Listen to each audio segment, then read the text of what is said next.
Assalamualaikum warahmatullahi wabarakatuh. Waalaikumsalam warahmatullahi wabarakatuh. Ila hadratin Nabi Mustafa Sayyidina Rasulullah sallallahu alaihi wasallam ala alihi wa ashabihi wa azwajihi wa dhurriyyatihi wa khususan ila Syekh Al-Hafidh Ibnu Hajar Al-Asqalani syaikhulillah lahumul Fatihah. A'udzu billahi minasy syaithanir rajim. Bismillahirrahmanirrahim. Alhamdulillahi rabbil alamin arrahmanir rahim maliki yaumiddin. Iyyaka na'budu wa iyyaka nasta'in ihdinas siratal mustaqim siratal ladzina an'amta 'alaihim ghairil maghdubi 'alaihim waladdallin. Allahumma hassin maqasidana warfa' darajatina wa'fu 'ulumana wa qadhi hawaijana bi barakatil Fatihah. A'udzu billahi minasy syaithanir rajim. Bismillahirrahmanirrahim. Alhamdulillahi rabbil alamin arrahmanir rahim maliki yaumiddin. Iyyaka na'budu wa iyyaka nasta'in ihdinas siratal mustaqim siratal ladzina an'amta 'alaihim ghairil maghdubi 'alaihim waladdallin. Amin. Bismillahirrahmanirrahim. Bismillahirrahmanirrahim. Allahumma inni istawda'tuka inni istawdatuka ma qara'tu ma darabtu wa ma hafidhtu wa ma hafidtu wa ma fahimtu wa ma fahimtu farduhu farduhu ilayya ilayya inda hajati inda hajati ilaihi. Amin. ilayya amin. Alhamdulillah ala ni'matihi wa hidayatihi la sayyama ni'matil imani wal islam hatta nastati'a an nahdura fi hadzal majlis al mubarak bi sihah wa afiyah. Summa salatu wassalamu daiman mutalaziman ala sayyidina wa habibina wa syafi'ina wa maulana Muhammadin wa ala alihi wa sahbihi ajma'in. Qala rabbi shrah li sadri wa yassir li amri wahlul 'uqdatam min lisani yafqahu qawli. Amma ba'du. Kepada Bapak Ibu yang dimuliakan oleh Allah, wabil khusus akhirul karim Ustaz Ibnu ingkang kula mulyakaken. Alhamdulillah pada malam hari ini kita melanjutkan pertemuan hari Rabu yang telah lalu. Insya Allah ini semuanya sehat nih Bapak Ibu. Sehat. Ya, sehat. Niku idza kana abdun wa badanuhu sahihan. Ketika seorang hamba ini badannya sehat terus beriman, maka faqad istama'a ni'amud dunya wal akhirah. Padanya terkumpul nikmat dunia dan akhirat. Satu iman, dua sehat. Maka hakikinya ini sudah mendapat nikmat dunia dan nikmat akhirat, iman dan sehat. Semoga pertemuan kita pada malam hari ini mendapat ridho Allah Subhanahu wa taala. Sudah dimaklumi tadi sudah disampaikan oleh Ustaz Ibnu bahwa thalabul ilmi fardhatun ala kulli muslimin wa muslimatin. Redaksi hadisnya sebenarnya hanya muslimin, bahwa mencari ilmu ini banget fardunya bagi kaum muslimin maupun muslimah, Islam laki-laki maupun Islam perempuan. Hadisnya ini fardhu, bukan fardu tapi fardhu. Kalau fardu ini fardunya biasa, tapi kalau fardhatun ini banget, berarti difardukan sekali untuk mencari ilmu ini. Bahkan di situ thalabul ilmi fardhatun ala kulli. Hadis ini ada kulunnya. Kalau kulun ini jatuhnya kepada setiap individu, bukan umum. Individu di situ difardukan sekali. Maksudnya gimana? Kalau hadisnya kulun ini berarti orang haji ini jatuhnya individu. Satu contoh misal, teman kita ini sholatnya sudah benar, kita belum, maka kita ini masih kewajiban harus teman kita wudhunya sudah betul sesuai syariat, sementara kita belum tahu, maka kita ada kewajiban karena kulun. Kalau kita nggak mau berarti kita dosa. Teman kita sudah pandai, pinter baca Qur'annya, kita belum, maka kita masih dijatuhi hukum harus ngaji karena masih kena dosa, karena kulun. Ini hadisnya begitu. Kalau fardhu ini banget fardu sekali, berarti kalau kita sebagai seorang muslim maupun muslimat ini kalau dalam cara ibadah ini memang dituntut sekali untuk sesuai dengan apa yang disampaikan oleh Rasulullah, karena kita tahu agama ini adalah bukan warisan, agama bukan karangan, tapi agama ini adalah riwayat. Agama adalah riwayat. Gimana maksudnya? Apa yang dari Rasulullah ya harus seperti itu, tidak boleh direkayasa. Kecuali nanti kalau hal-hal yang secara dalil ini masih mujmal, ini ada ijtihad para ulama, ini yang biasanya terkumpul dalam ulama-ulama madhab. Dan termasuk yang kita kaji nanti, kita Bulughul Maram ini masih bersifat dalil-dalil secara hadis, dalil-dalil yang masih kita kaji langsung dari hadisnya Rasulullah. Maka dalam keterangannya nanti kita akan pakai kitab-kitab fikih seperti ini kita dapat kitab Mabahith Fiqhiyah, nanti bisa pakai kitab yang lain. Tapi ini mohon maaf, nyuwun pangapunten, nanti kami dalam sedikit menerangkan ini fikihnya adalah fikih yang bermadzhab Syafi'iyah. Karena memang kita dari guru-guru dulu ngajinya seperti itu. Kok nanti ada dari pendapat ulama yang lain yang mungkin kita sampaikan tapi tidak mendalam. Tapi nanti yang karena hadis ini sifatnya masih umum, ulama-ulama masih bisa untuk ijtihadi, masih bisa menerangkan, menjelaskan menurut versinya masing-masing ulama. Nah, yang mau kita pakai nanti di sini adalah ulama yang di situ bermadzhab Syafi'i. Karena memang kita enggak, kalau ngaji pada harus ke Quran hadis langsung, kita harus pakai madhab. Ini kan ada banyak gitu. Madhab itu tidak penting, mau ngaji langsung Quran hadis. Masalahnya begini Bapak Ibu, bukan kok. Ya memang kita sebagai orang Islam ya sumber hukumnya adalah dua ini, Quran dan Sunnah. Quran dan Sunnah memang.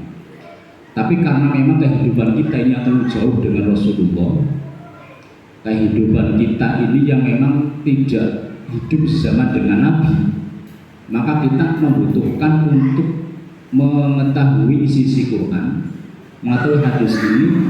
Tentunya kita membutuhkan orang-orang yang memang pernah hidup zaman dengan Nabi. Maksudnya begitu madhab itu sebenarnya.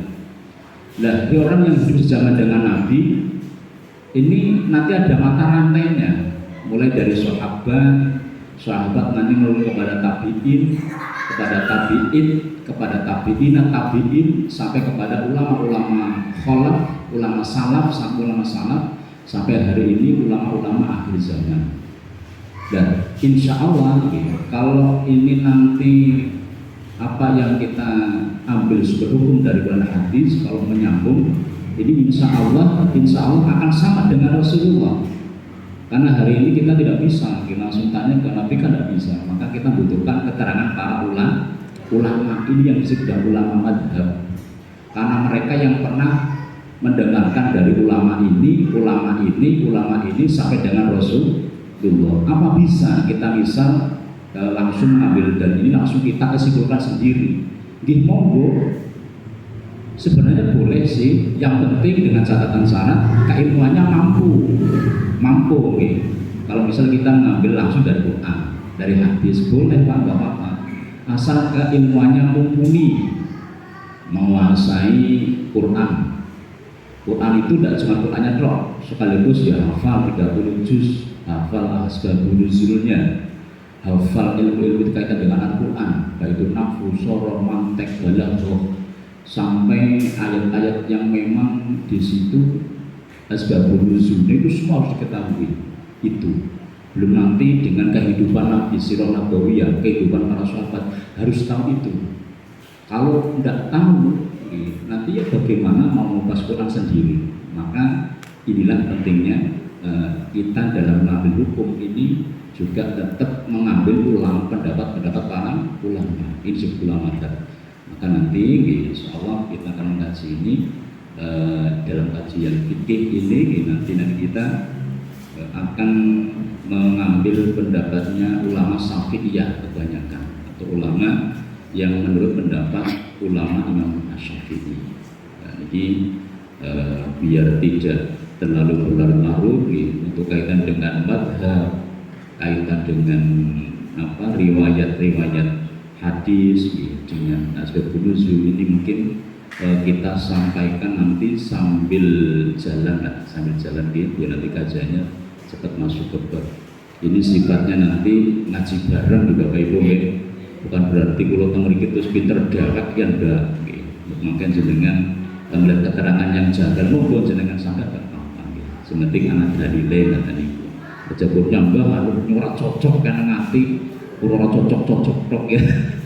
Enggak apa-apa nanti sifatnya ngaji bareng. Sudah kita mulai dari bab pertama. Bismillahirrahmanirrahim. Qala al-musannifu rahimahullahu wa nafa'ana Allahu bihi wa bi ulumihi fid daraini amin ya rabbal alamin. Nanti kalau kula nyebut fid daraini panjenengan nyauti amin ya rabbal alamin.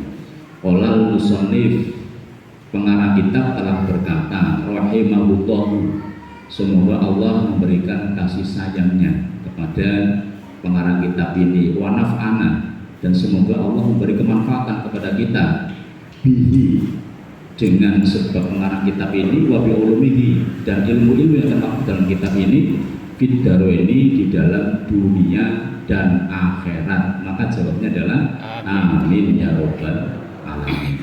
Kalau ulangi nggih. Qala al-musannifu rahimahullahu wa naf'ana Allahu bihi wa bi ulumihi fid daraini amin ya rabbal alamin. Bismillahirrahmanirrahim. Kitabut Thaharati utawi iki iku bab martelake sesuci atawi thaharah. Iki maknane kalau bahasa Jawa nggih, terus mangke kula napa murut dikali pakai bahasa Indonesia. Maknane kitab niku lek per kalimat kalau bahasa Indonesia nggih kula kagok bahasa pondok. Biasa pakai bahasa Jawa ini Jawa wetan kudu Jawa ngapakan nggih. Nggih.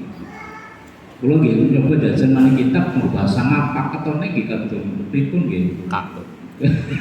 Gadhog ngoten nggih. Kitab penake bahasa wetan nggih Jawa Timuran ngoten niki.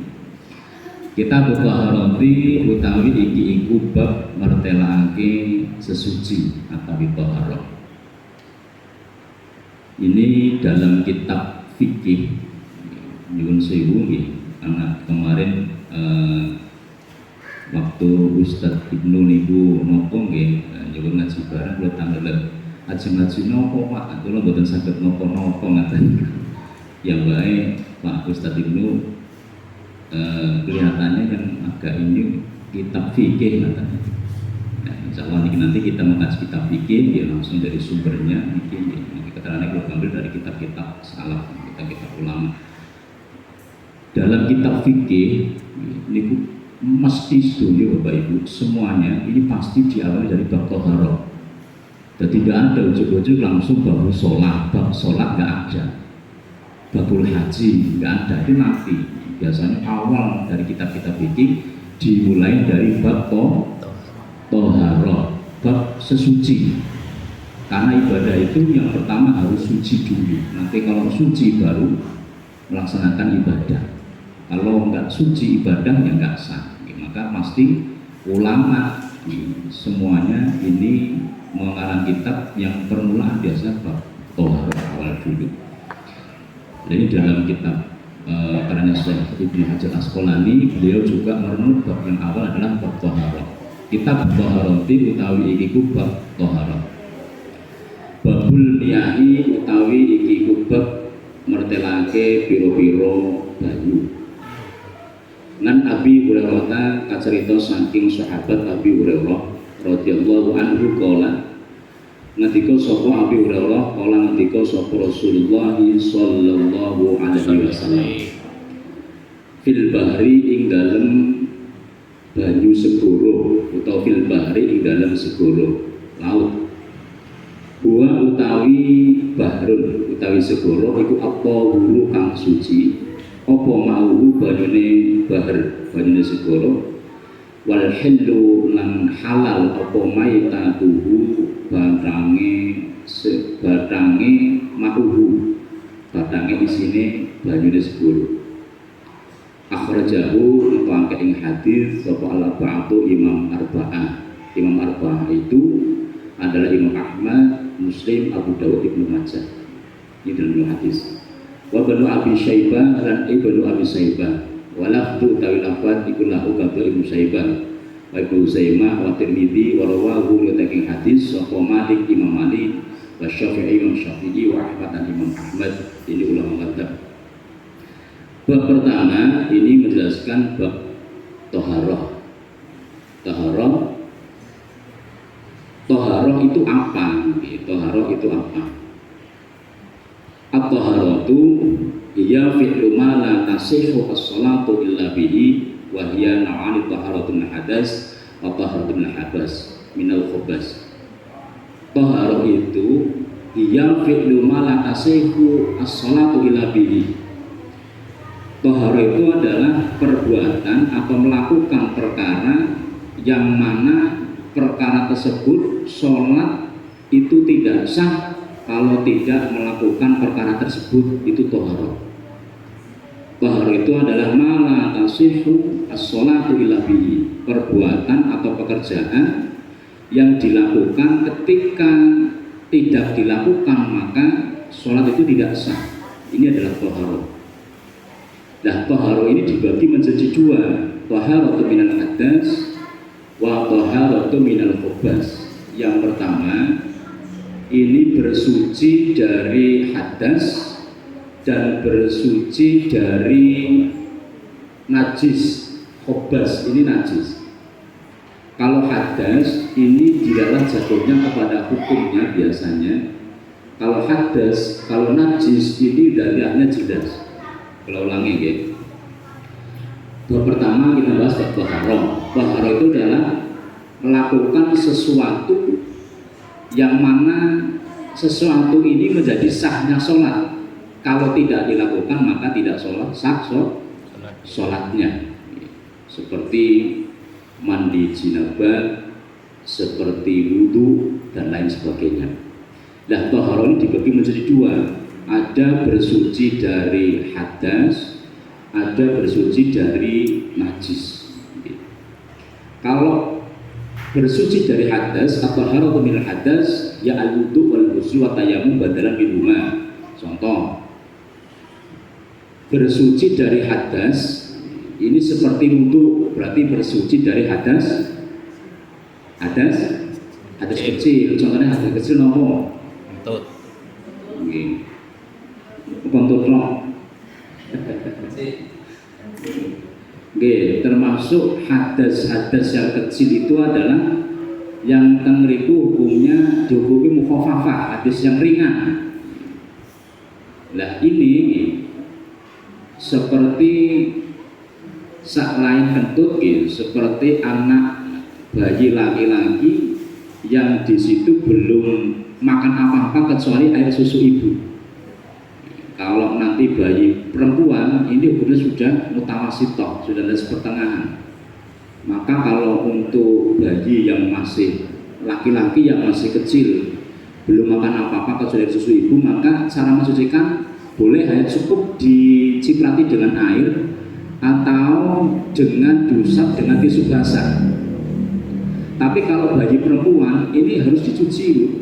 Ini kadang-kadang nek kula napa nggih melihat ibu biasanya bayi laki dan perempuan sama biasanya. Kalau pipis ya perlu dilapi tok ngoten iki lho. Itu harusnya kalau bayi perempuan kalau memang kencing ini harus dicuci. Ibaratnya kalau buang air besar yang kecil bayi ini ya tetap harus dicuci pakai air bersih. Kalau bayi laki-laki, kalau belum makan apa-apa, kalau baru masih sebatas air susu ibu, maka boleh suka dosa karena masih mau apa-apa. Ini contoh lain selain kentut gitu. Kalau kentut ini apa namanya gitu, perkara aneh jane. Keluarnya di bawah, yang dibersihin yang mana? Anggota-anggota itu nanti ada filosofinya sendiri gitu. Tapi contoh hadas yang kecil, hadas yang kecil ini adalah contoh yang lain adalah itu yang contoh untuk mensucikannya.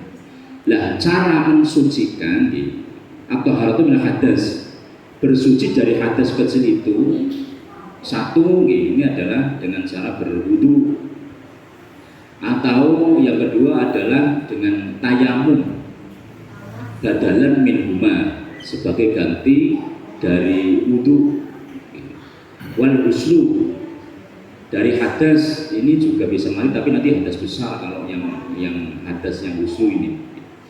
Diwahya al wudu al ghuslu wa tayamum badal minhuma. Bersuci dari hadas ini bisa dengan wudhu, bisa dengan mandi. Dan tayamum ini sebagai ganti dari keduanya, dari wudhu dan mandi. Nanti ini ada keterangan yang lebih jelas ini secara garis besar. Hadas ini dibagi lagi menjadi dua, ada hadas besar, ada hadas kecil. Kalau hadas kecil ya cukup wudhu, kalau hadas besar nanti ada mandi besar, ada jenabah. At-taharatu minal khobas. Yang kedua bersuci dari najis. Dia al-istinja, bersuci dari najis ini adalah perkara yang memang terlihat kotorannya, seperti al-istinja. Cara bersuci dari najis ini adalah istinja. Istinja itu bahasa gumilir apa ya? Cewok. Nggih. Cebok lah, istinja itu kan bersuci. Wa izalatin najasnya anil badan, mensucikan najis dari badan, wasau pakaian, wal makan dan tempat. Berarti kalau dari badan ya mandi, kalau pakaian berarti mencuci, tempat makan itu berarti yang pel, terus bersih-bersih rumah, gitu. Lah itu mensucikan dari kotoran-kotoran. Lah itu semua diatur oleh syariat, karena bersuci toharoh ini adalah hal sesuatu yang memang amat diperintahkan oleh agama kita. Bahkan ibadah kita tidak sah kalau sampai tempat pakaian dan tempat pakaian ini tidak bersih, maka sholatnya nanti tidak sah. Ini toharoh. Toharoh itu harus yang pertama itu seperti itu. Nanti sebenarnya masih panjang nih keterangannya. Kalau toharoh arba'atun, macam-macam toharoh itu ada 4. Tapi nanti kita baca hadisnya dulu aja yang ke bawah. Toharoh secara istilah itu adalah sesuatu yang dilakukan yang menjadi sebab sahnya sholat. Kalau tidak dilakukan maka sholatnya tidak sah. An Abi Hurairah qala Rasulullah sallallahu alaihi wasallam fil bahri. Yang pertama, ini Nabi dalam kitab Bulughul Maram ini menjelaskan tentang laut, tentang air laut. Wa tahur ma'uhu. Laut itu suci airnya. Sekalipun kita tahu bahwa laut itu adalah tempat pembuangan segala kotoran apapun pasti masuk ke situ, dari sungai manapun masuk ke situ. Tapi karena memang laut ini adalah luar biasa besarnya, maka Nabi ini menghukumi buat tahur ma'u, airnya suci. Kalau suci berarti boleh untuk wudu, boleh untuk mandi. Ini boleh. Wal hillu maitatuhu, dan bangkainya ini halal, tidak haram. Maksudnya bangkai ikan laut, duduk bangkai kambing masuk ke situ terus diambil, tidak, bukan itu maksudnya. Tapi bangkai yang asli hewan laut, itu pun hewan laut yang bukan dua alam. Gitu. Nanti kalau sejenis ada singa laut, ajil itu kan dua alam. Gitu. Ada yang mengatakan itu haram. yang jelas-jelas ikan yang hanya satu alam di laut, itu nanti kalau misal mati tanpa disembelih itu halal ikan itu. Lah, air laut ini suci itu kalau memang tidak jelas-jelas ada najis di situ. Tapi kalau misal mandi di laut, namanya orang mandi itu kan terus nanti sambil pipis misal, nah pipisnya kan masih kerasa anget di situ. Itu di situ buat sengaja mandi atau wudu ya itu nggak boleh karena memang jelas itu ada najisnya. Ini dalam artian wa tahur ma'uhu airnya suci secara umum. Ya, secara umum. Kalau jelas di situ ada najisnya, misal ada kotorannya yang kelihatan, nah itu jelas tetap najis. Sekalipun itu di air laut kalau memang jelas ada najisnya. Tapi secara umum air laut ini adalah suci dan makanya juga suci. Ini dari Rasul, ini dari Nabi. Wa Nabi wa Sa'id al-Khudri. Saking Abu Sa'id al-Khudri qala Rasulullah sallallahu alaihi wasallam, innal ma'a temen sak tuhune banyu iku tahurun suci tur nyucikake. La yunajjisuhu orang disake ing ma apa syai'un suci-suci. Akhrajahu utawa ing hadis sapa salah satu Imam Tigo wasahahu lan yuhakan hadis sapa Ahmad Imam Ahmad. Rasulullah SAW dari Abu Sa'id al-Khudri bahwa Rasulullah ini berkata, innal ma'a tahurun la yunajjisuhu syai'un. Sesungguhnya air itu suci dan tidak bisa menajiskan apapun air tersebut. Ini adalah hukum asal. Memang air itu asalnya adalah suci, tidak bisa menajiskan apapun. Karena memang air itu asalnya semuanya itu adalah dari mana? Langit. Dari Langit. langit, baik yang itu laut, air sumur, semburan di bumi, semuanya dari langit. Maka hukum awal air ini adalah suci, tidak bisa menajiskan air itu kecuali nanti ada sebab-sebab yang menajiskan. Maka air itu nanti dibagi di situ aksamul miyah salah satu. Jadi di kitab yang lebih besar ada 4, di kitab yang ini sementara dibagi 3. Air ini hukum asal adalah suci, tapi ketika nanti sudah nabah fil ard, ya sudah jatuh ke bumi, maka ini bisa menjadi ada 3 hukum. Nah 3 hukum ini nanti yang benar-benar bisa boleh untuk bersuci ini hanya 1 mungkin. Yang pertama adalah thahirun mutahhir, air yang suci dan mensucikan. Yang kedua thahir bermutahhir, air yang suci tapi tidak mensucikan. Yang ketiga ma'un mutanajis, air yang terkena najis. Yang keempat itu nanti kitab yang besar ada namanya ma'ul mustakmal, air yang sudah dipakai. Sekalipun ini termasuk air yang thahir bermutahhir. Kembali lagi ini Rasulullah SAW kan bersabda bahwa air itu suci, tidak bisa mensucikan air apapun kecuali nanti ada sesuatu yang bisa menyebabkan air itu menjadi najis.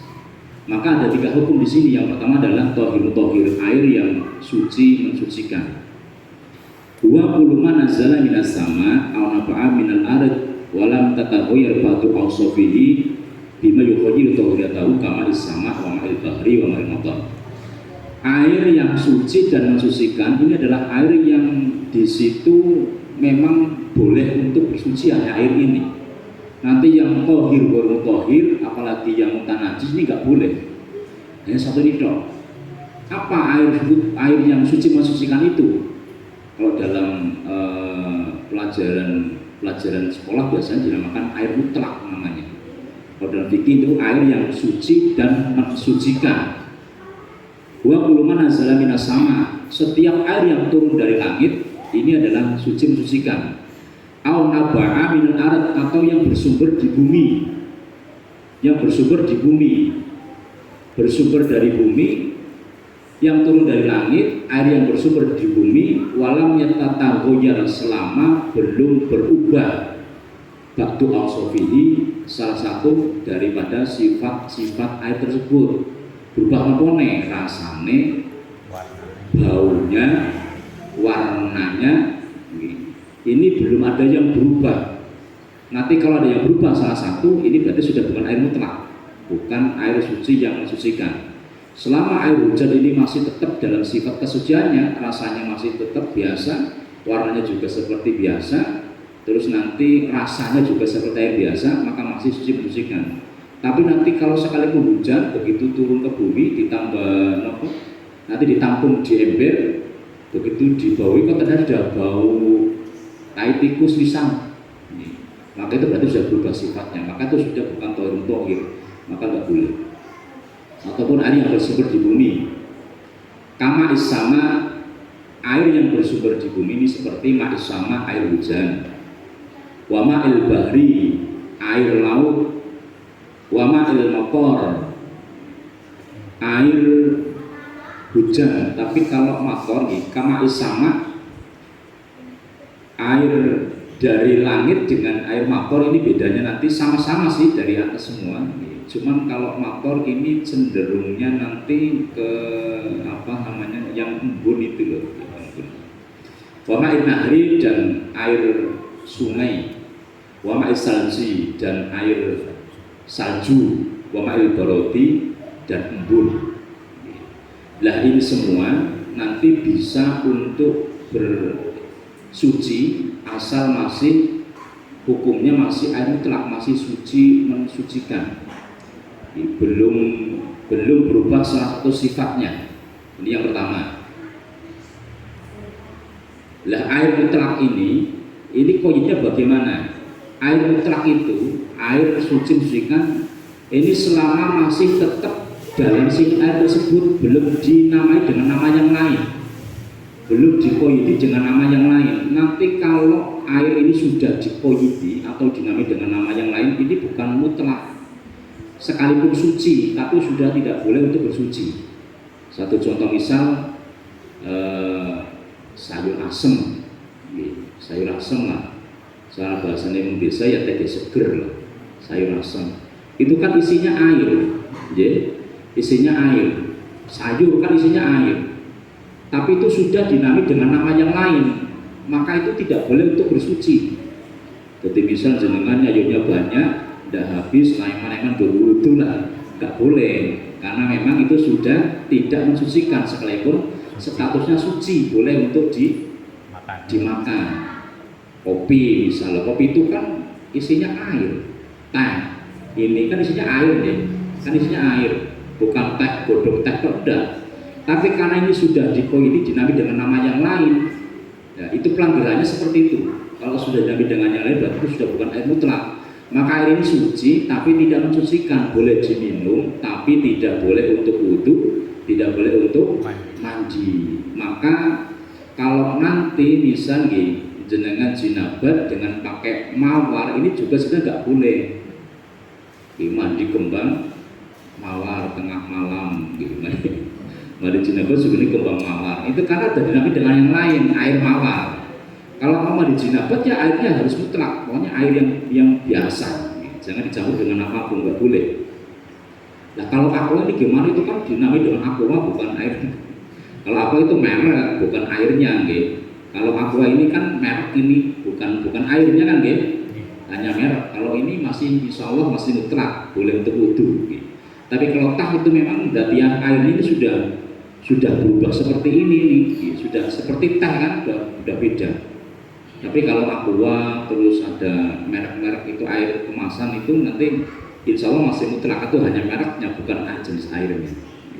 Nah itu gitu. Pelanggarannya kalau air yang boleh untuk suci, mensucikan, untuk wudu, untuk mandi adalah air yang belum dinamai dengan nama yang lain.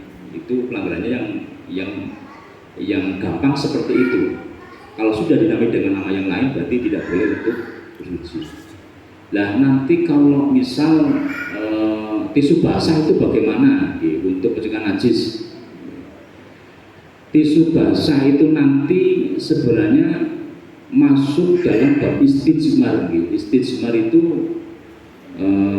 bahasanya orang kampung itu peper. Nanti ada dalam itu khusus bahas bab itu, bab peper. ketika tidak bisa memakai air sebab sakit atau tidak ada sama sekali, nanti dalam beristijanya boleh dengan istijmar, dengan pepel.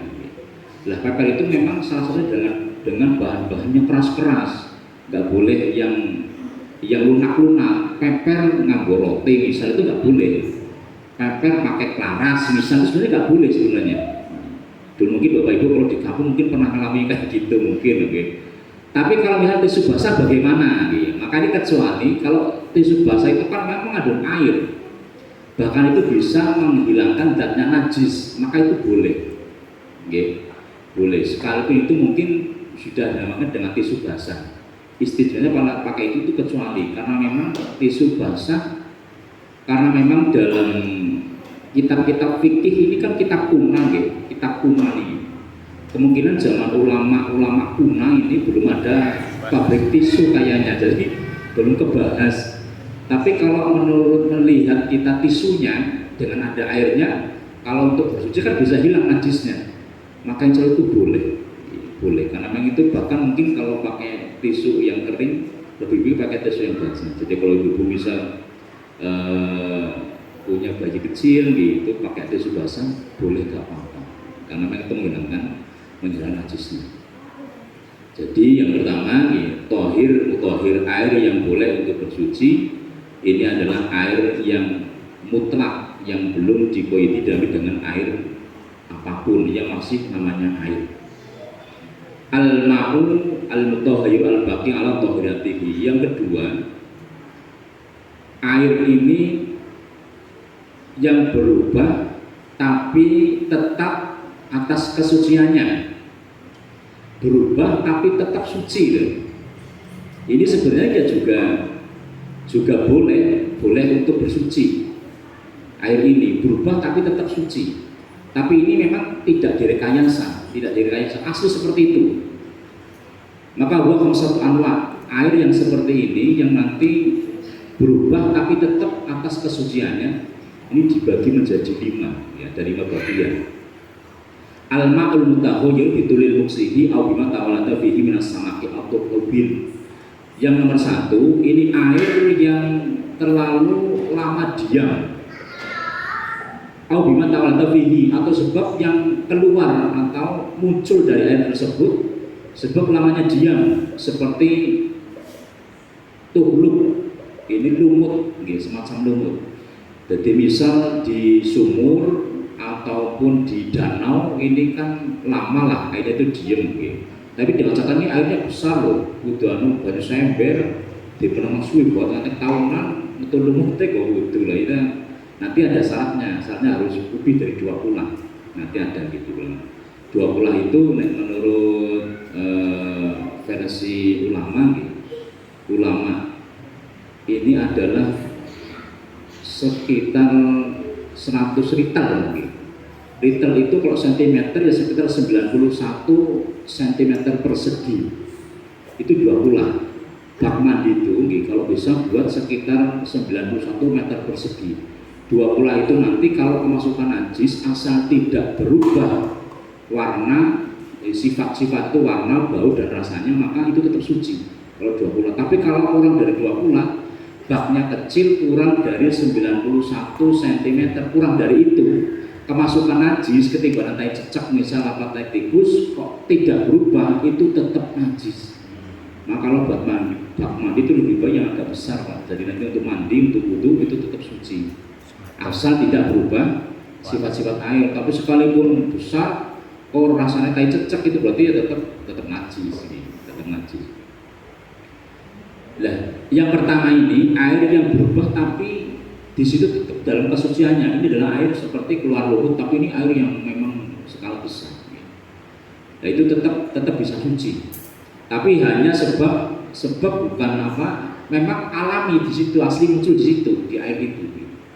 Dalam artian memang airnya itu besar, dalam di danau, di sungai ataupun di sumur yang besar. Al-ma'ul tahayyur bima istaqarra fi mahallihi amari katurabin.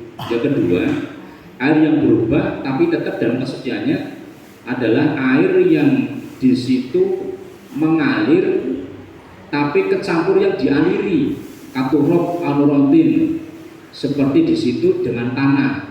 Jadi air sungai nih, misal air sungai Serai itu kan besar banget. Kalau hujan kan tanahnya keruh. Itu sekalipun berubah seperti itu, hukumnya suci nih. Tapi memang besar seperti itu. Tapi hanya karena kerikil-kerikil cilik itu ya tetap najis, nggak boleh. Al-ma'ul mutaghayyir yang ketiga, air yang berubah yaksul ihtirazu minhu kamaraqatu saja. Yang berubah tetap dalam kesuciannya adalah air yang di situ memang susah untuk menjaganya dari kecampur dari yang lain, seperti air sumur yang kejatuhan daun, kawarqatul saja alatitul arwiyah yang jatuh sebab angin, ataupun pokoknya di situ air yang itu kejatuhan daun nanti gara-gara godong ini nanti menjadi airnya menjadi agak keruh misal, maka ini tetap suci sekalipun agak berubah. Al-ma'un tahuyiru bima tuliyabihi inahu qataratin. Terus yang kedua, ini adalah air yang berubah yang di situ tempatnya bima tuliyabihi inahu qataratin. Tempatnya ini sebab ditempel dengan sesuatu aktil. Til ini jadi sejenis kayak lilin itulah, sejenis kayak lilin sing nempel barang sing bolong. Nonton tembel apa kejenengannya gitu, nonton tembel tempat-tempat yang lubang, tempat panci. Itu agak mencampuri airnya itu nggak apa-apa. Kecuali kalau pertela jelas itu yang adalah cat itu lah jelas nggak suci. Tapi kalau tempat untuk nembelnya itu nyampur dikit itu tetap suci sekalipun agak berubah. Nah, til bahasanya ya tempat untuk nembel lah, kayak sejenis lilin sebenarnya. Yang ini gambarannya nopo sini. Tempat yang biasa untuk nembel panci itu. Bahasa kita til. Pak. Mungkin namanya nopo tentang gini. Niku kalau sedikit agak mencampuri air asal memang tidak berubah betul-betul semuanya itu masih suci. Al-ma'ul mutaghayyir bima yujawiruhu kajimatin bisyatil ma'i atau ilmu birikiha. Terus yang kelima, ini air yang berubah yang tetap dalam kesuciannya adalah air yang di sampingnya ini ada sesuatu yang memang di situ bisa menyebabkan itu agak berubah. Contohnya ngeten. Jadi sumur ini sumur, terus agak jauh di sana mungkin ada semacam genangan air, tapi bukan kayak sepiteng lagi. Kalau misalnya sumur ada sepiteng, itu sebenarnya rasanya memang kayak isinya sepiteng itu genangan najis. Dari sumur di situ ada lubang, ada lubang. Nah ini airnya kelihatannya kok agak gimana gitu, Kalau memang tidak pertelan najisnya itu tetap suci. Maksudnya air sing nanggani tempat bukan asli dari situ, tapi mungkin rebusan dari sana. Asal itu bukan rebusan najis, itu tetap suci. Kadang-kadang kan ada sumur yang disitu mungkin ada lubangnya, terus rebus ke sini. Asal itu bukan najis, mungkin kalau bening begitu karena lubang lah jadi butak misalnya, itu tetap suci. Terus nanti kalau yang rebus itu adalah hal paling najis kayak sepiteng apa mungkin kotoran opo, ini kok terus bau sepiteng, itu mak najis, dibilang najis.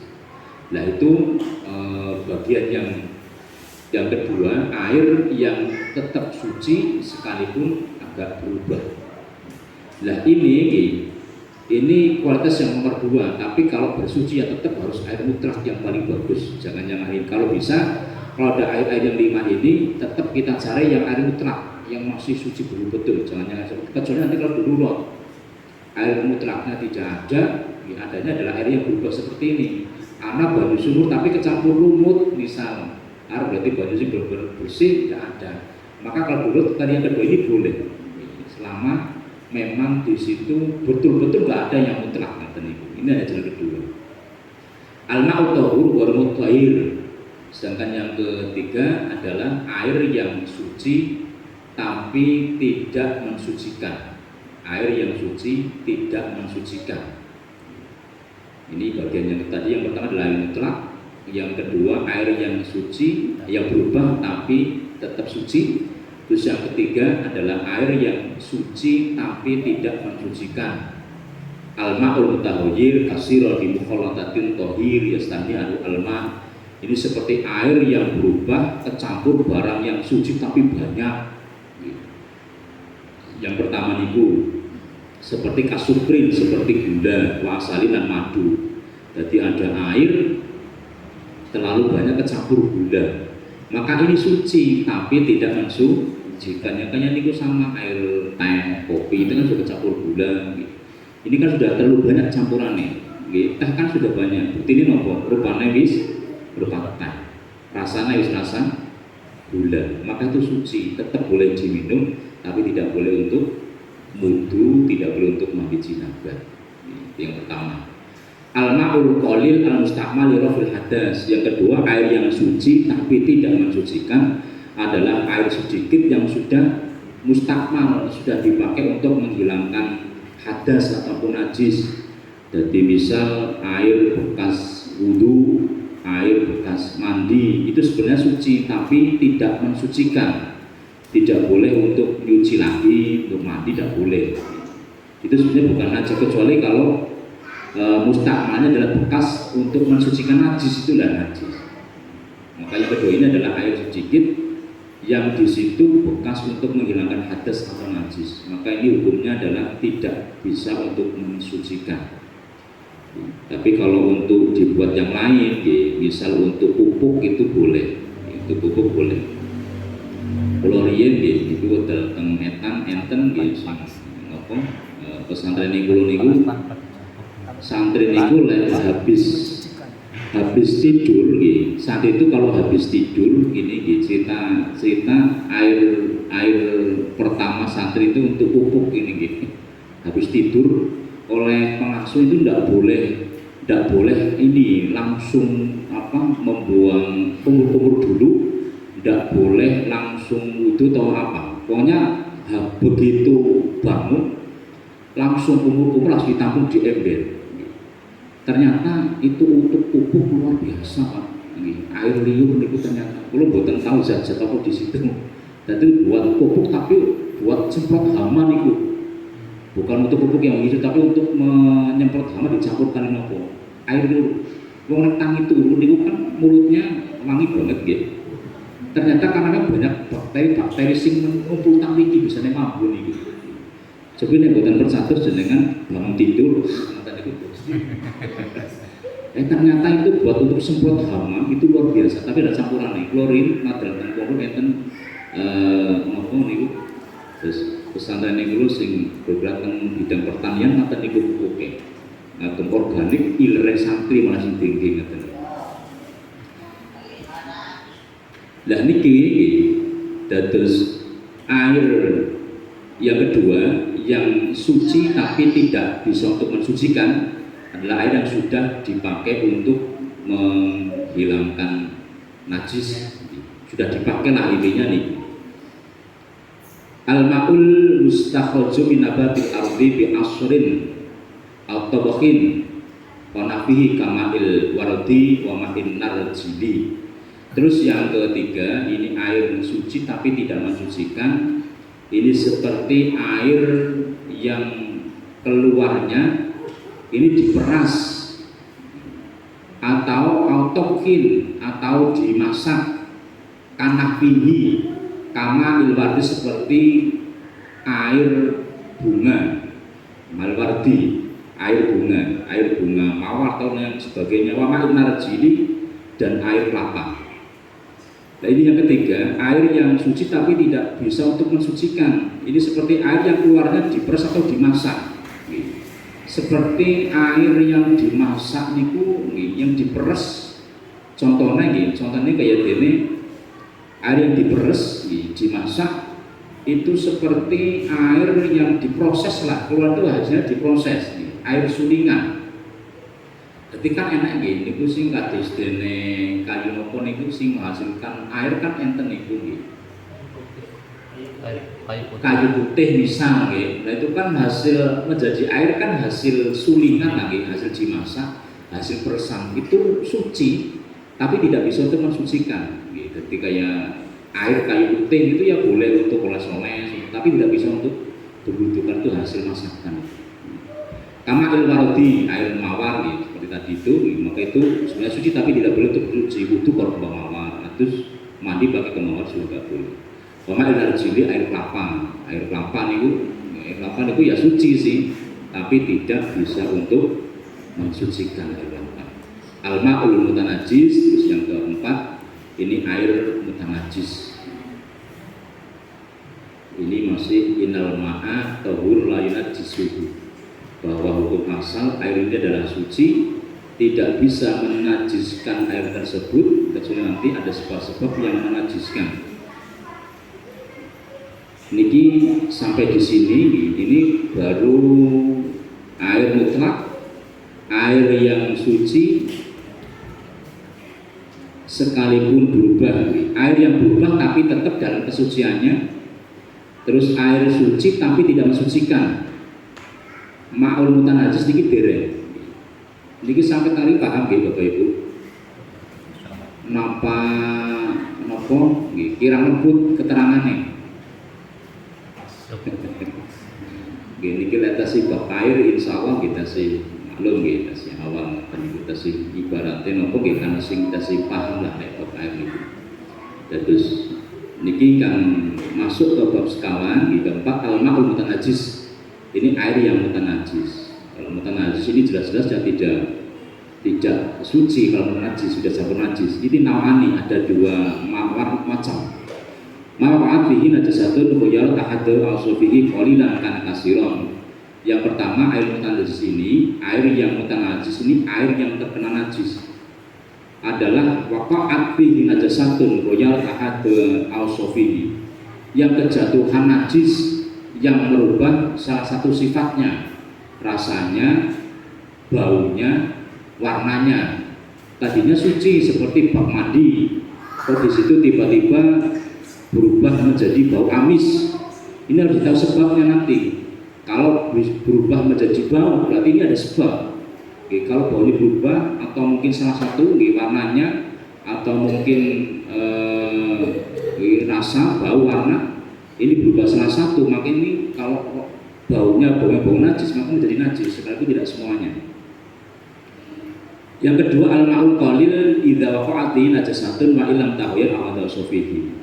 Yang kedua air yang kejatuhan najis sekalipun tidak berubah sifat-sifatnya, tapi air tersebut sedikit kurang dari 2 ulang maka tetap najis. Banyak saya bersedikit ngaten lho.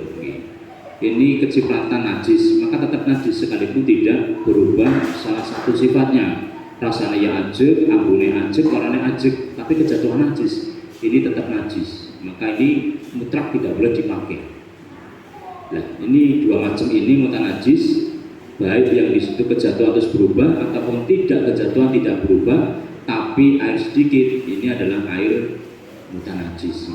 Maka dalam menghilangkan anajis ini, dalam menghilangkan najis pun ketiga-tiganya, misal ada baju yang di situ terkena darah, misal baik darah nyamuk ataupun darah haid, misal darah haid, ini cara mensucikannya ini bisa dipakaian, itu harus baunya hilang, rasanya hilang, warnanya juga hilang. Nanti kalau salah satu dari tiga ini masih ada, berarti zatnya najis masih ada, warnanya hilang, ambune hilang, tapi rasanya masih rasa darah. Coba ibu-ibu pernah ada yang rasa kalau sedikit merasakan najis, pernah betul? Ini penting loh, ini penting. Makanya caranya ya betul kok dilihat niku ndak mangke ini. Sebenarnya bisa dengan cara yang lain. Nanti ada bab tersendiri. Nanti di ini bab belakang ada babul haid, bab haid, bab nifas istihadah, nanti ada bahas bab ini. Lah misal tapi ada satu ulama yang di situ kalau misal baunya hilang, rasa hilang tapi warnanya masih tetap bisa warna najis, maka ini dimaafkan tidak apa-apa, dimaafkan. Jadi warna darah di sini dikucek-kucek, mungkin dikasih baik, kemudian dan sebagainya, tapi tetap masih warna darah, maka ini tidak apa-apa. Jadi sama ketika kayak ketika wudhu itu kan ada hal yang menghalangi air sampai ke anggota wudhu kan harus hilang, nggak boleh. Jadi misal ini bagi ibu-ibu yang bisa pakai kitak ini, pakai pewarna kuku, kalau yang tidak tembus air itu nggak sah wudhunya, Bu. Maka hati-hati ditanya ke penjualnya, kalau bisa beli kitak yang di toko-toko muslim. Biasanya itu ada nanti dari pabrik yang benar-benar memang ada label halalnya, ini sah untuk bisa ada tulisannya biasanya. Tembus air memang benar. Kalau pewarna kuku yang tidak tembus air, ini nanti tidak sah wudhunya. Karena tangan ini adalah anggota wudhu, termasuk kuku niki. Lah niku mangke lek misal kok tidak tembus aja harus dihilangkan, harus dibuang niki. Niku sing biasa pakai pewarna kuku. Sing nono biasanya nggih nggih. Tapi kalau di situ memang susah karena memang sebab alam. Satu contoh misal kalau di desa itu kan mau seneng tandur, nanam pari nang sawah niku. Itu kan sampai kita alami lah kuning-kuning ngaten niku nggih. Itu karena memang alam nggih, itu susah banget dibuang enten niku sing klorin pas lagi sama aja seperti itu kita sampaikan ada yang protes kok aku kita kayak kurang saya hilang alam ini kita kan sawah gitu ngaten. Nah kalau hal memang sudah sulit sekali dalam ada serasari sudah sulit kan itu dimakmur, nggak usah terus kode kerok kukunya ya sudah, karena itu memang dari alam tidak bisa dihilangkan. Itu yang memang nggak sengaja karena pekerjaan kan. Kecuali kalau sengaja di situ kukunya kalau pakai kitak itu kan sengaja diwarnai. Nah kalau cari warna kuku atau mungkin ada yang pakai semir rambut, pakai semir rambut. Karena rambut ini kalau ketika wudhu ini kan ada sekalipun bukan fardu, tapi kalau yang sapi kan mensunahkan mengusap ba'duroksi sebagian sirah, sebagian kepala. Tapi kalau imam yang lain ada yang mewajibkan harus diusap semua. Maka ketika pakai pewarna, kalau pewarna berjadi ada sendiri. Kalau pewarna yang lain hitam nggak apa-apa.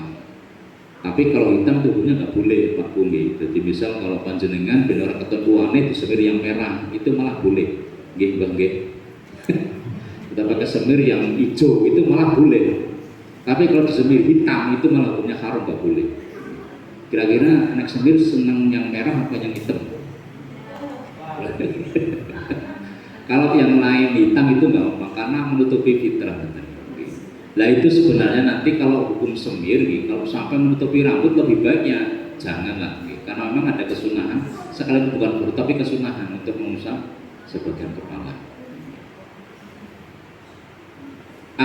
Innal ma'a tahur la yunajjisuhu syai'un. Jadi air ini dibagi menjadi ada 4. Yang pertama air mutlak, yang kedua air yang berubah tapi tetap dalam kesuciannya, yang ketiga suci tapi tidak mensucikan, yang keempat air mutanajis. Yang boleh untuk bersuci ini hanya 1, yaitu tohir mutohir. Yang kedua yang berubah tapi tetap dalam kesucian ini hanya dalam keadaan darurat lah pilihan. Tapi yang boleh untuk bersuci yang mutlak ini adalah air yang tohir mutohir, yang belum dipoyedi ataupun belum tercampur dengan apapun air tersebut. Insya Allah kalau misal sucinya itu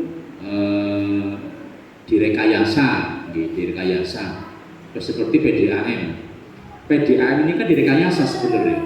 Padahal kalau kita lihat air PDAM yang baru masuk ke tong ini mungkin jenengan udah tekep kayak yang mau minum. Kalau yang pertama itu kan diproses nanti dihilangkan, itu nanti dihukumi sama seperti ketika khomer ini hilang perkara yang memabukkan menjadi suci, sekalipun itu direkayasa, karena itu sudah dihilangkan, najis sudah hilang, terus di situ zat-zat yang memang menyebabkan najis hilang, maka itu menjadi suci. Air PDAM itu hukumnya pernah dibahas, maksudnya tetap hukumnya ya suci lah, sekali itu rekayasa. Sama seperti khomer yang di situ sudah menjadi cuka, sudah hilang perkara yang memabukkan zatnya, maka itu juga menjadi suci, boleh diminum. Asal yakin itu sudah tidak memabukkan, sudah menjadi suka. Sama seperti PDAM ini kan sucinya sebab direkayasa, air PDAM itu direkayasa tapi supaya menjadi suci. Karena memang kalau PDAM kan ternyata yang masuk pertama yang kotoran, tapi kalau itu skalanya besar, bukan skala kecil, skala besar. Itu tetap suci, mensucikan karena masih dinamai air. Tapi kan air PDAM, ya PDAM kan itu juga nama perusahaannya, bukan nama airnya. Yang koyit itu nama airnya itu nanti udah bukan itu.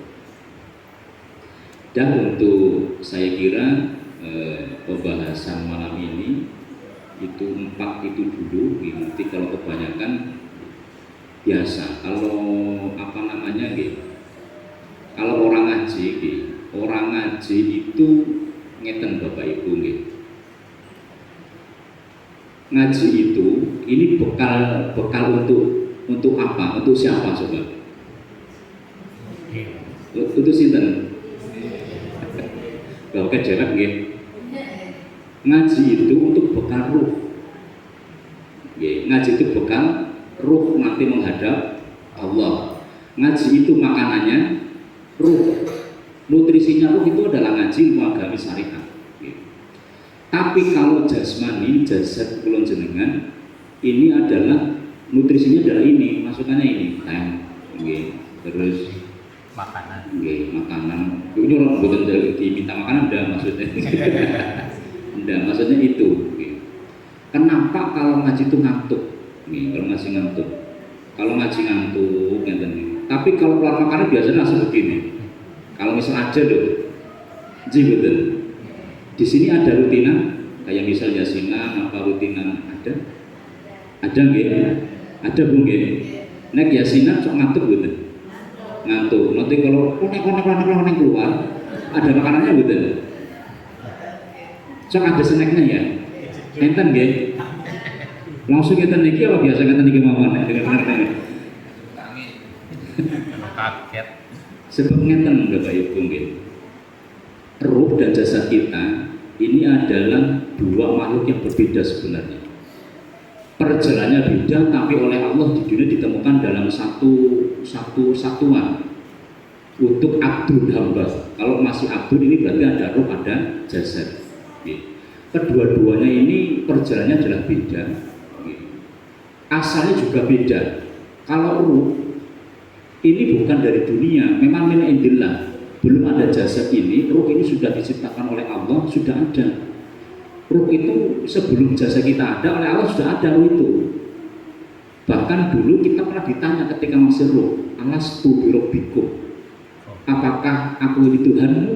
Jawab kita adalah qalu bala syahidna. Ya Allah, aku bersaksi bahwa Engkau adalah Tuhanku. Ini adalah jawaban ruh. Lah kalau jasad kita ini adalah asli wong dunia, asli asal dunia loh. Jasad kita itu dari mana asalnya? Halo? Badan kita ini ada tulang, ada kulit, ada mata nih. Kalau buat ngaji kan ngantuk bayi ini susah banget. Itu dari mana asalnya? Kan asli dunia kan, dari saripati tanah. Karena memang asalnya beda, maka dua-duanya itu pasti tarik-tarikan. Ruweh asing ngaji, niki lepo, nggih. Dia di sigolong dia berbuah, nggih. Dia lebih semutan, kleset, seperti itu. Kita nih sudah teman orang bubar boleh ngaji, tapi ruweh karena pengennya ngaji. Karena apa? Karena memang ngaji itu untuk ruh, nanti untuk pulang ke sana. Tapi kalau jasad ini memang asli sini. Ngaji gue apa sih gue nyono untuknya gue bingung juga bali bayi ayu ngaji seperti itu ajarnya jasad. Karena asli sini itu kan jasad, ya.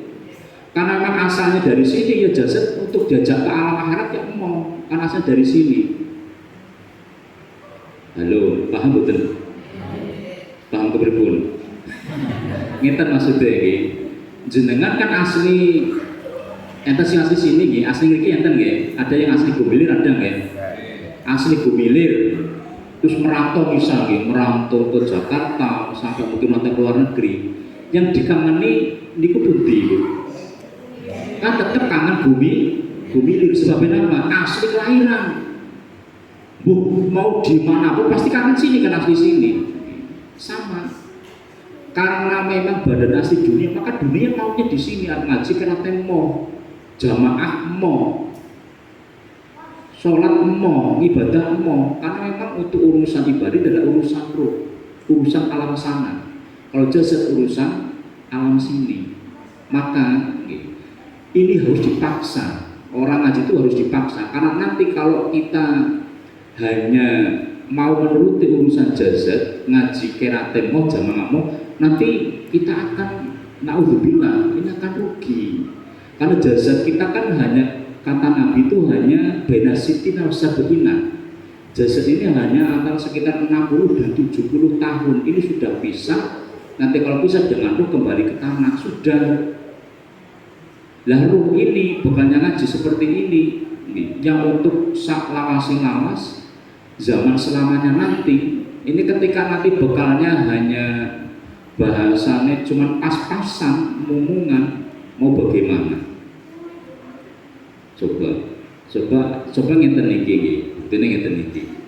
Ketika habis sholat kuat berapa jam panjenengan wiridan pikir? Setengah jam lah, setengah jam gitu. Tapi kalau di depan televisi, dengar ke TV, kiat pinten. Padahal urusan zikir wiridan ini adalah urusan nanti untuk bekal kita di sana lamanya, gak mungkin kembali ke sini. Tapi kalau urusan TV, urusan duniawi, ini kan hanya sebentar, antara 60 dan 70 tahun itu pun sudah potong-potong tidur, sudah potong-potong yang lain. Jadi kalau kita mau pengen jasad kuat, mau pengen ruh kok tidak kuat, ini rugi Bapak Ibu. Karena yang akan ke sana ini adalah ruh kita, bukan jasad kita. Ini sering di mana-mana aku sampaikan, karena kita kadang-kadang kita ikut waspada. Bukti kalau ruh ini nanti akan kembali ke sana, akan menerima nikmat dan siksa kubur, nikmat dan siksa akhirat di surga neraka. Ini adalah ruh, bukan jasad kita. Sering gue sampaikan bukti ini jenengan sudah minum kopi apa teh begitu di hidung kan kerasa seger, kerasa seger, rasa manis. Saran jenengan sih yang merasakan manis, yang merasakan seger, niku nopo nih? Begitu diminum kan kerasa seger, yang merasakan seger nopo nih? Ilat, jasade gitu. Tapi coba ketika sudah ada orang yang inna lillahi wa inna ilaihi rajiun, sudah meninggal kepala sudah di sebelah utara, kakinya sebelah selatan, dikasih teh. Pak, ini teh seger untuk jenengan unjuk, burung ngombe betul.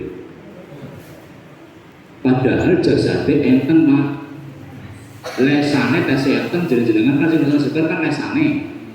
Si seger jasade jibo wah panjangan mau kan mature nek sing sangat seger kan jasade lah mau meninggal kan jasade masih ada. Kenapa kau tidak mau minum? Bisa dikasih sate nggak mau makan, nek masih merasakan seger, masih merasakan enak kan harusnya mau karena masih ada jasadnya di situ.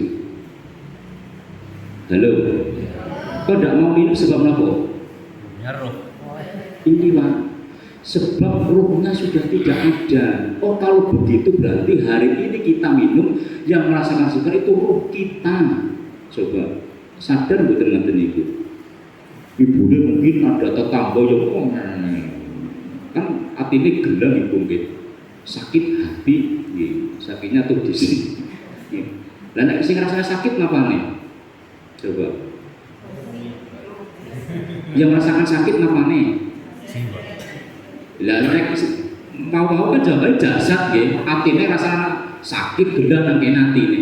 Tapi nek ana sudah meninggal, dikatain yang enggak enak-enak, masih rasakan sakit enggak orang ini? Sebab apa? Udah enggak ada. Bapak misal nggih, mas seperti ini dikamplok-plek ngoten niku. Ya bales ora rasa lara. Tapi nek wis ninggal dikamplok-plek bales lho. Sebab apa? Sudah tidak sakit karena memang sudah nggak ada ruhnya. Kalau begitu berarti ruh hari ini yang kita merasakan sakit, itu bukan jasad niki Bapak Ibu, tapi ruh kita. Sadar betul Ibu? Halo. Nah ini nanti akan merasakan siksa kubur, nikmat surga, siksa neraka. Ruh ini bahkan hari ini pun yang merasakan itu adalah ruh kita, bukan jasad kita. Tapi ngapa kok saya ingat jangil banget deh, saya ingin dan susah banget deh, saya ingin ibadah kabur. Padahal hari ini ruh niki loh yang mau selamanya ke sana. Maka Nabi ini sudah merikatkan bahwa inan nasa salasu asnasin, bahwa manusia itu dibagi menjadi 3, sulusul lillah, sulusul linafsi, sulusul lidun. Bagian sepertiga yang pertama ini kembali kepada Allah, bagian yang kedua linafsi kembali kepada diri sendiri, yang ketiga lidun akan kembali dimakani ulat kembali ke tanah. Yang kembali kepada Allah faruhu kita, yang kembali kepada diri kita fa'amalu adalah amal ibadah kita, yang kembali kepada tanah adalah jismu, jisim kita, ini jasad kita ini. Maka roh dan amal ini harus berdampingan dengan catatan amal dan amal yang amal soleh. Tapi hari ini pertanyaannya adalah sudah seberapa kuat sehari ini kita ngapain jasad dengan ruh? Coba aja. Halo. Alokasinya banyak mana waktu untuk jasad dan ruh?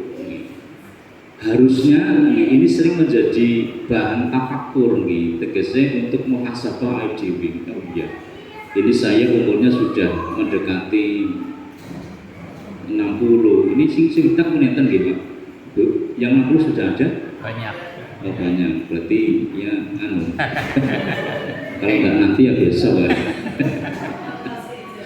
Loh, Nabi itu kan beda sitina wasapina karena aku udah 70. Maka kalau sudah seperti ayo ruhnya ini Bapak Ibu yang banyak kita pengen ruh.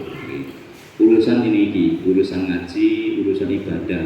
Ngaji itu sebenarnya bukan perkara bisa dan tidak bisa, itu nomor 10. Ngaji itu yang terpenting adalah kita mencari, kita mau berusaha. Masalah paham, orang paham, kita lebih itu urusan nomor 10. Yang penting kita sudah berusaha ngaji.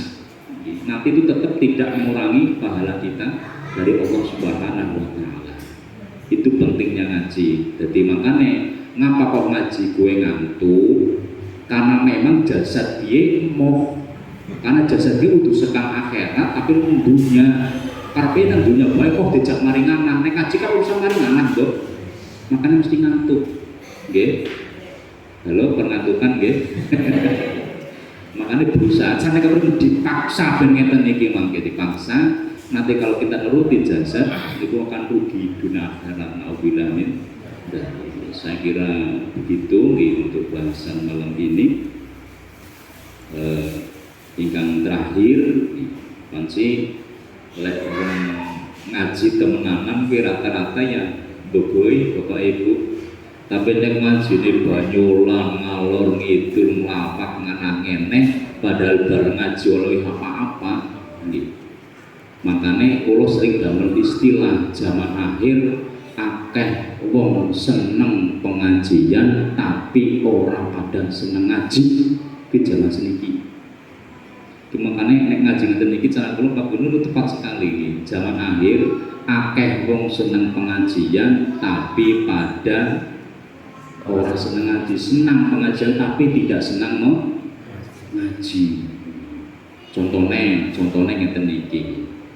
Niki kan sudah ada yang berumur 50, 60 gitu.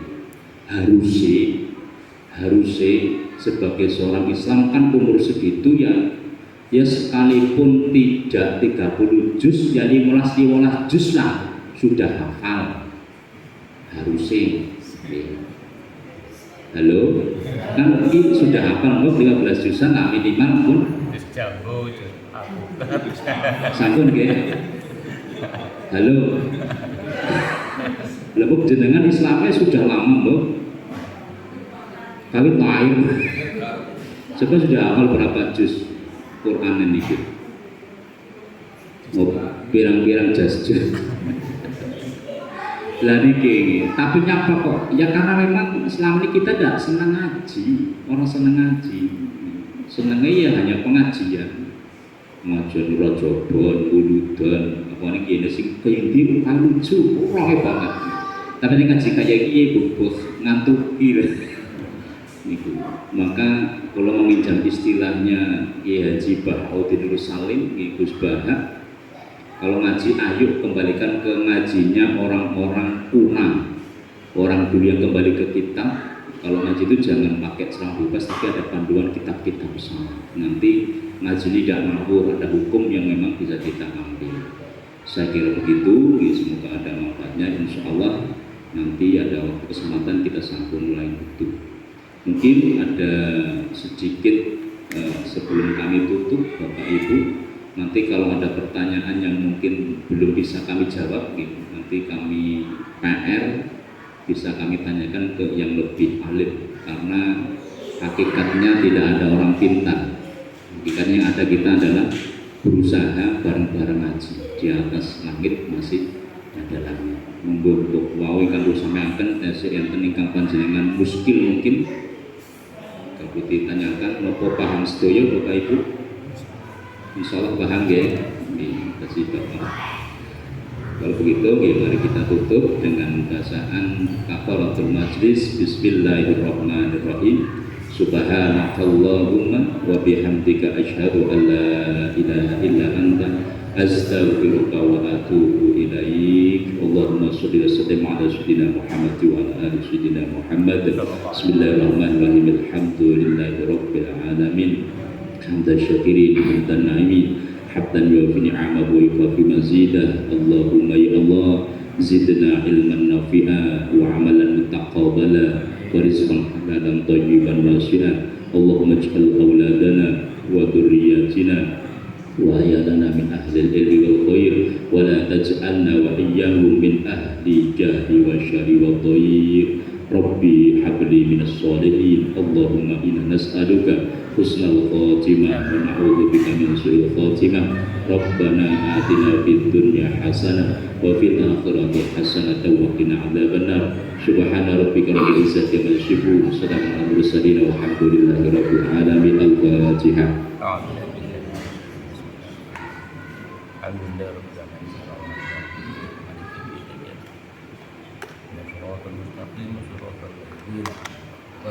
Wallahu minkum. Assalamualaikum warahmatullahi wabarakatuh. Waalaikumsalam warahmatullahi wabarakatuh.